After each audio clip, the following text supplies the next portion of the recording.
Qui sont les officiers qui tiennent le pouvoir au Gabon? Ils sont généraux ou colonels, arborent leur galon à chaque occasion, lors des cérémonies officielles ou sur les vidéos diffusées par la junte, et sont les fidèles parmi les fidèles de Brice Clotaire Oligui Nguema. Cartographie des profils de ces officiers qui tiennent le pouvoir à Libreville. Après l'avoir instauré dans les écoles du pays, Brice Clotaire Oligui Nguema a décidé d'étendre l'obligation de la levée de drapeau, accompagnée du chant de l'hymne national, à toutes les administrations publiques. Tout un symbole. Au palais du bord de mer, la première de ces cérémonies a eu lieu lundi 20 novembre, aux premières heures de la matinée.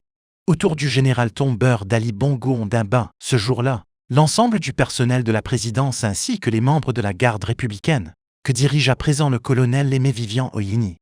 Sur l'esplanade, le chef de l'État, accompagné de la première dame, Zita Oligui Nguema, a félicité le dynamisme des fonctionnaires et a salué le travail des membres du comité pour la transition et la restauration des institutions, TRI, dont beaucoup étaient présents. Depuis la prise de pouvoir des militaires, le 30 août dernier, les Gabons ont pris l'habitude de voir bérets colorés et treillis occuper le devant de la scène en toutes circonstances, ou presque. L'organigramme officiel du TRI, rendu public le 8 septembre dernier, compte pas moins de 20 militaires, généraux ou officiers de haut rang, placés à des postes clés. Avec un message clair.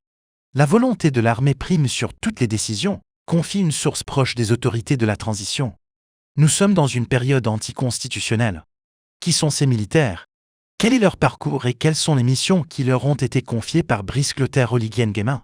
Décryptage en infographie. En haut de l'affiche, on trouve le noyau dur du TRI, les plus hauts gradés de chaque corps d'armée.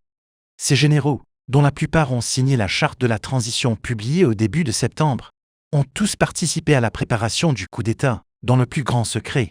Si le putsch ne pouvait pas se faire sans l'aval de la garde républicaine, insiste un bon connaisseur des rouages de l'armée gabonaise, les auteurs du coup d'État ont su mobiliser au-delà. Frustration d'une armée considérée comme l'outil du pouvoir pour réprimer la population, volonté de certains officiers de remettre sur pied la démocratie, ambition, pour d'autres, d'écarter du pouvoir la première dame, son fils et leurs proches.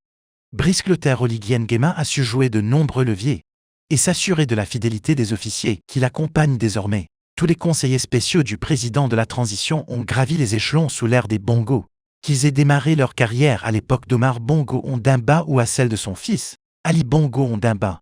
C'est le cas du général de division aérienne Jean-Martin Ossimandone, qui était directeur de cabinet militaire de la première ministre, Rose Christiane Soukaraponda, et avait été nommé chef d'état-major des forces armées en février 2022 par le président désormais déchu.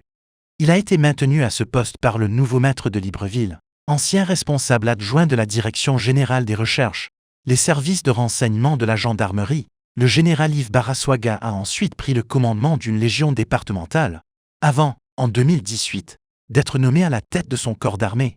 2 mois avant le coup d'État, le haut gradé, âgé de 56 ans, a gagné une étoile supplémentaire, passant de général de brigade à général de division.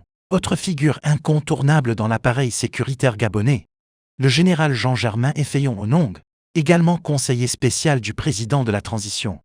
L'ancien préfet de police de Libreville est aujourd'hui à la tête de la sécurité pénitentiaire. Un périmètre qui comprend, notamment, la prison centrale de Libreville, où sont désormais détenus Sylvia Bongo Ondimba et son fils Noureddin Bongo Valentin. Quant au général Serge Hervé Ngoma, commandant en chef de la police nationale, qui, lui aussi, est passé par la préfecture de police de Libreville, il s'était fendu, lors de la cérémonie des vœux 2023, d'une longue dithyrambe aux innovations menées dans son corps d'armée lors d'un discours prononcé devant l'ancien président et son épouse. Le général de brigade Manuel Gafar Mugiama Daouda a également vu sa carrière progresser sous l'ère du précédent régime. En août 2022, quelques jours avant le coup d'État, il avait été nommé conseiller stratégique du commandant en chef de la garde républicaine, qui n'était autre que Brice Clotaire Oligui Nguema.